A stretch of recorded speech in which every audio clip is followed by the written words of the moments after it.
کیا جنہوں نے یہ واقعات شروع کروائے ہیں یا جنہوں نے شروع کیے ہیں، جو نفرت کی آگ بھڑکی ہے، وہ 3 بجے ختم ہو جائے گی؟ مجھے نہیں پتا کہ کیا ہونے جا رہا ہے، مگر معاملات درست ہوتے نہیں نظر آ رہے، کیونکہ سیاست جو کسی سماج کے سیٹلمنٹ کی سب سے بڑا یعنی کہ سمبل ہوتی ہے نا، وہ روز بروز خراب ہو رہی ہے. کہ مریم اور عمران خان صاحب کی تقریریں سن رہے ہیں آپ، کہ کس طرح ایک دوسرے کو، بلکہ مجھے کہنے دیجئے بڑی معذرت کے ساتھ کہ مسلم لیگ والوں کو چاہیے مریم کو سمجھائیں. وہ تو سانس بھی نہیں لیتی عمران خان کے بغیر، ان کا جب تک نام نہ لے لیں انہیں چین ہی نہیں آتا. وہ اپنے ووٹر کو صرف عمران خان دکھا کے ڈرا رہی ہیں. کچھ اپنے بارے میں بھی بتائیے کہ آپ لوگ کریں گے کیا، کیا دیں گے، کوئی وعدہ تو کریں.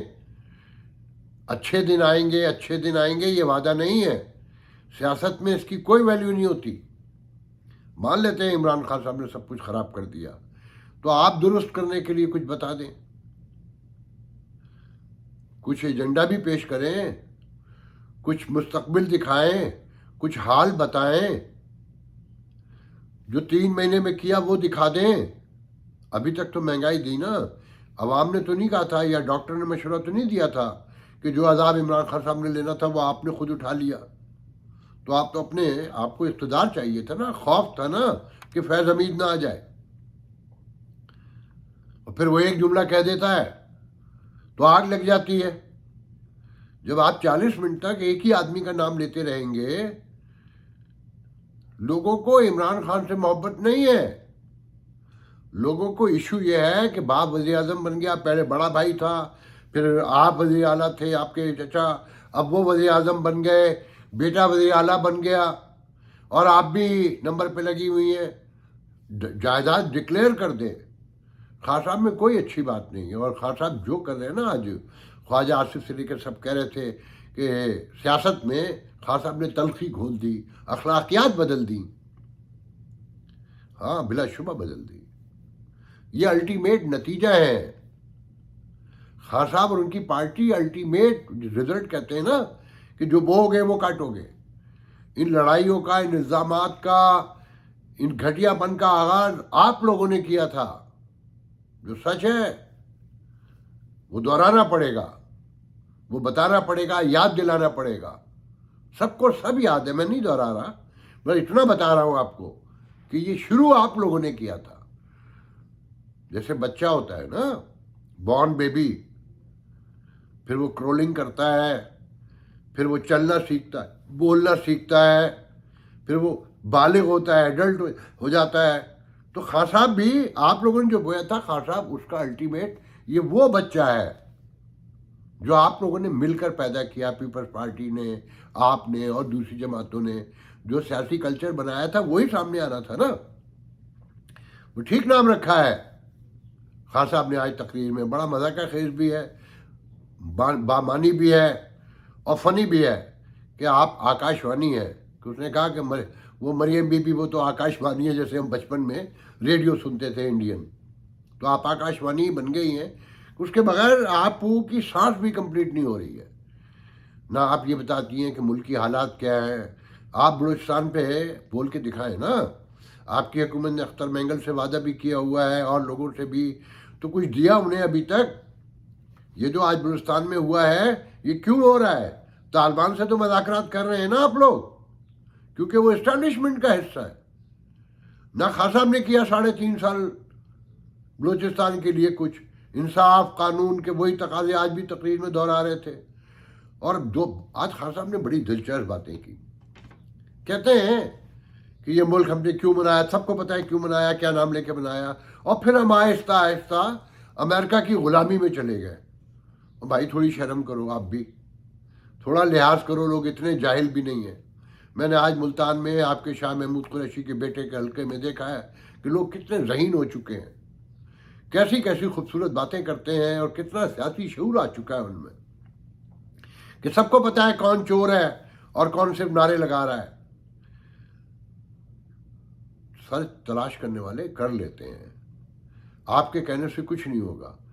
کس کو نہیں پتا کہ یہ ملک امریکہ نے بنایا تھا, برطانیہ نے مل کے بنایا تھا. ان کی ضرورت کے تحت آہستہ آہستہ غلامی میں نہیں, آپ ایک غلامی سے نکل کے دوسری غلامی میں آئے تھے. یہ IMF کا معاہدہ آپ نے کیا تھا, ابھی آخری معاہدہ, وہ عمران خان صاحب آپ جو کہتے تھے خودکشی کر لوں گا, قرض نہیں لوں گا, آپ تو خودکشی تو کیا, آپ تو الٹا آپ دوسروں کو الزامات دے رہے ہیں.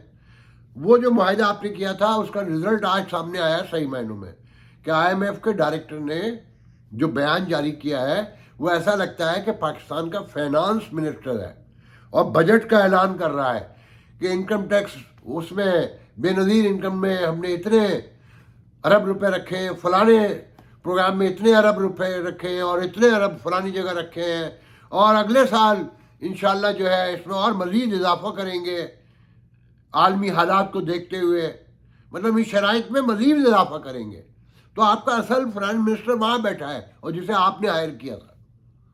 آپ بیوقوف بنا رہے پبلک کو کہ امریکہ کی غلامی میں چلے گئے. یہ غلامی تو بھائی جو آتا گیا ہے اس کو بڑھاتا ہی گیا ہے. آپ نے تو عروج معلیٰ پہ پہنچایا ہے غلامی کو. وہ کہتے ہیں نا جھوٹ میں تو آپ کو یتولہ حاصل ہے. مشکل ہو گیا ہے کہ کون زیادہ جھوٹ بولتا ہے اور کتنی دیر تک کنٹینیو بول سکتا ہے. مقابلہ ہو تو یہ سمجھ میں نہیں آتا کہ آپ میں سے کون جیتے گا. جیسے ایک چینل دیکھو ARY, تو ایسا لگتا ہے کہ 20 کی 20 سیٹیں خان صاحب جیت جائیں گے, اور جیو دیکھو تو پھر بھی تھوڑا سا ایک گنجائش رہتی ہے کہ ہو سکتا ہے نون بھی کہیں جیت جائے, ہو سکتا ہے کہ خان صاحب بھی کہیں جیت جائے. اس ملک میں سمجھ میں تو آتا ہے کسی کی نہیں کہ کون کس حد تک جھوٹ بولتا ہے اور کس کمال ہنر سے بولتا ہے, کس ڈھٹائی اور بے حیائی اور بے شرمی سے بولتا ہے. کیا کسی نے بھی کم نہیں ہے, اور لگتا بھی نہیں ہے کہ کہیں یہ کوئی نیچے جائے گا. یہ معاملہ یہ بڑھ رہا ہے, اور ملک میں تشدد بھی بڑھ رہا ہے. اس کو دیکھتے ہوئے ملک میں بیداری بھی بڑھ رہی ہے, ملک میں نفرت بھی بڑھ رہی ہے.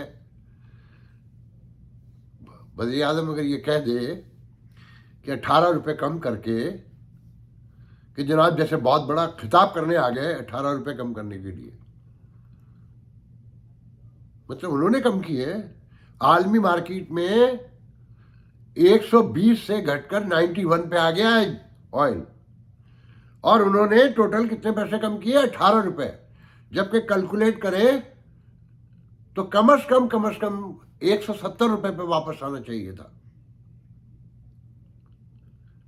کم از کم 65 روپے آپ کو کم کرنے چاہیے تھے جس حساب سے مارکیٹ میں کمی واقع ہوئی ہے.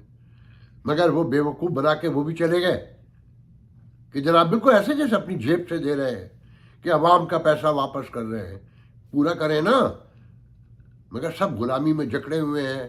ایک پہلے وہ جکڑے ہوئے تھے تو یہ الزام لگاتے تھے, جب یہ جکڑ گئے تو اب وہ الزام لگاتا ہے. مگر عوام کو یاد رکھنا چاہیے کہ دیکھیں ہم سب جکڑے ہوئے ہیں, بری طریقے سے جکڑ چکے ہیں. اور ویسے ایک خیال رکھیں, قرض لینا کوئی بری بات نہیں. جس ملک میں رہتا ہوں نا, کہ اس کے مجھے تو اب یہ فگر بھی نہیں آتے وہ کہ کتنے $1 امریکہ پہ قرض ہے. مگر اکانومی موو کر رہی ہے نا, لوگ خوشی سے قرض دیتے ہیں. اگر آپ اچھا کاروبار کر رہے ہیں نا تو بینک آپ کے پیچھے پیسے لے کر پھرتا ہے, اور آپ نکمے ہو جائیں, کام کرنے سے انکار کر دیں تو بینک اسی طرح پھر پیچھے ہوتا ہے پیسے وصول کرنے کے لیے. 2 منٹ میں عدالت سے کرکی لے آتا ہے. اور پھر وزیر اعظم فرماتے ہیں کہ اگلے سال ہم IT میں بہت بڑا کارنامہ انجام دینے والے ہیں اور ایکسپورٹ بھی بڑھا دیں گے. کہاں سے بڑھا دیں گے بھائی؟ ایک تو آپ بتاتے تو کچھ ہے نہیں, کیونکہ بس آپ کو پتا ہے کہ کیسا میڈیا ہے, صرف سنا دینا ہے کہ بس لکھ دو بڑھا دیں گے, اور لکھ دو کہ گھٹا دیں گے, اور دورے کامیاب جیسے ہو جاتے ہیں نا کہ بس انتہائی کامیاب رہا, کیونکہ میڈیا میں جو کہا جاتا ہے وہ لکھ دیا جاتا ہے. ماشاءاللہ سے جس طرح کی سیاست ہے اس طرح کی صحافت ہے. یہ نہیں بتاتے کہ نہ گیس ہے, نہ پانی ہے, نہ بجلی ہے, نہ سوشو پولیٹیکل سیٹلمنٹ ہے. کیا ہے جس کی بنیاد پہ آپ کہتے ہیں کہ ایکسپورٹ بھی بڑھ جائے گی؟ کچھ نہیں بڑھنے والا. یہ معاملات ایسے ہی خراب ہوتے جائیں گے. 17 کے بعد اصل صورتحال سامنے آئے گی. ڈالر پھر تیزی سے اوپر جا رہا ہے, سب کو پتہ ہے نا. اور ماشاءاللہ سے ہماری انٹرنیشنل کمیونٹی میں ویلیو یہ ہے کہ ابھی بتایا گیا ہے کہ گلوبل جینڈر کا جو ڈسکرمنیشن ہے دنیا میں، اس میں ہم نے 146 ملکوں میں سے 145 نمبر لیا ماشاءاللہ سے. صرف افغانستان ہم سے پیچھے ہے، ہم افغانستان سے آگے ہیں. میں تو اکثر کہتا ہوں کہ ابھی ہم نے عورتوں کو انسان بھی تسلیم نہیں کیا. کہ گلوبل جینڈر جو ہے، یا جو جینڈر ڈسکرمنیشن ہے، پتہ ہے کہ جابس سے لے کر درجنوں چیزیں ہیں، میں اس ڈیٹیل میں نہیں جاؤں گا. تو بس یہ ذہن میں رکھیں کہ آپ لوگوں کو شعور کا مظاہرہ کرنا ہے، ووٹ دیتے رہنا ہے. میں یہ نہیں کہہ رہا کہ ووٹ نہ دیں،